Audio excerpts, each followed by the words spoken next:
And for leaders who think out loud, I think that has to be, you have to be cautious about that, because we all do a little decision making in our head before we get to where we want to be. Yeah. I won't share the details, but my Myers-Briggs personality type, just as one assessment, would say Chad's going to think out loud. And that's great. That's fine. That works sometimes. Other times you got to temper that. Maybe find an outside resource that you can think out loud with, maybe a spouse, maybe a wall, maybe a mirror, whatever it is. But thinking out loud as the head of an organization is dangerous, because it can be dangerous, because people will say, well, his conclusion on Thursday didn't jive with his outlined thinking on Tuesday. Yeah.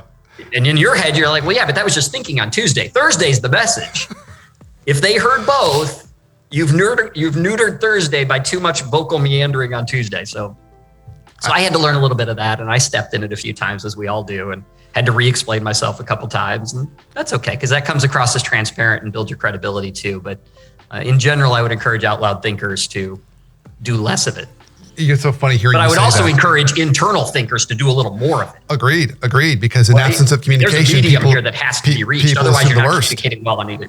Yeah, absolutely. I know some people who are very introverted in their management and leadership style, and that too has to be, I think, adjusted, because then you're just nobody knows what you're thinking ever. Yeah, and then that creates a lot of, because again, the unknown is anxiety producing. Too much noise, anxiety producing. So it's calming that down. It's funny hearing you talk. I won't bore the audience with the whole story, but I was on a podcast as a guest with a serial entrepreneur, and he had this podcast. We were talking about this whole idea of thinking out loud. And he was like, oh my gosh, that totally resonates with me, because he's the CEO of a lot of different businesses. One's a logistics kind of trucking transportation business.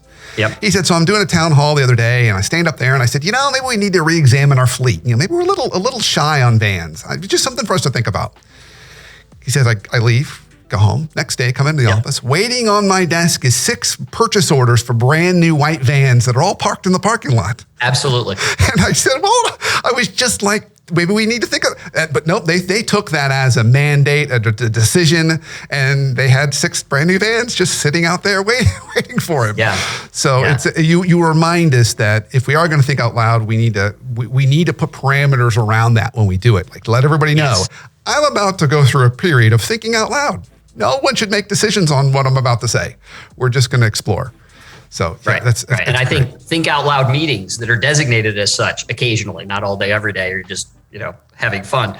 But I totally and completely agree with that. In scientific realms too, people who came up through sort of a bachelor's degree, master's degree, PhD, postdoc, scientific, very hierarchical kind of industry, it can be even more so, because there's less of this accepted culture that everybody's kind of an equal intellectually. We have different, job titles, and obviously there's a last say. I sort of think in that realm a little bit, but many of our scientists don't. And it can be, to your point, when a CEO says something, even if it's thinking out loud, unless clearly identified as such, within those kinds of organizations, it can really hit them hard, because they're like, wait a minute, the person, and I remember this from my medical training, we had white coats that were different links based upon how quote unquote important you were on the medical hierarchy at the University of Michigan Hospital. The medical system should not be proud of this, but it was very real that if somebody with a slightly longer coat than you spoke, that was the word from the white coat of God. It was, and I'm exaggerating it, of course, a little bit for effect of this message, but be careful about the organizational. If you have a culture that's sort of beanbaggish and everybody's sitting around, then you can probably think out loud a little more freely because everybody gets it.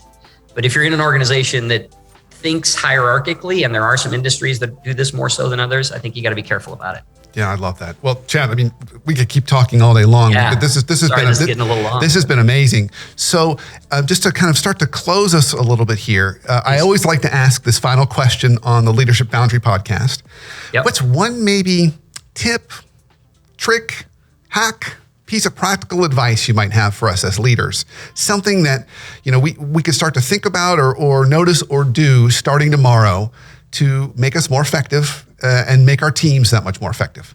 Yep. Totally unrelated to anything else we've spoken about.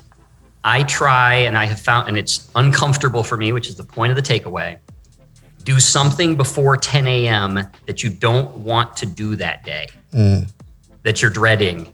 Dreading is maybe a little bit heavy, but the conversation that's the one that you kind of been putting off because it doesn't have to happen today, but it should happen this week, and it didn't happen this week, do it before 10 a.m. every day.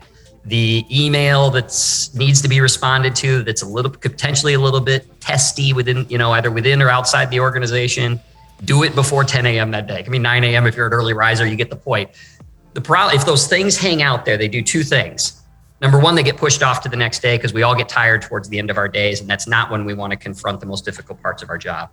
Number two, they hang over your head throughout the day. If you wake up in the morning and you're like, this is going to be a pretty good day, but man, I got to do that one thing.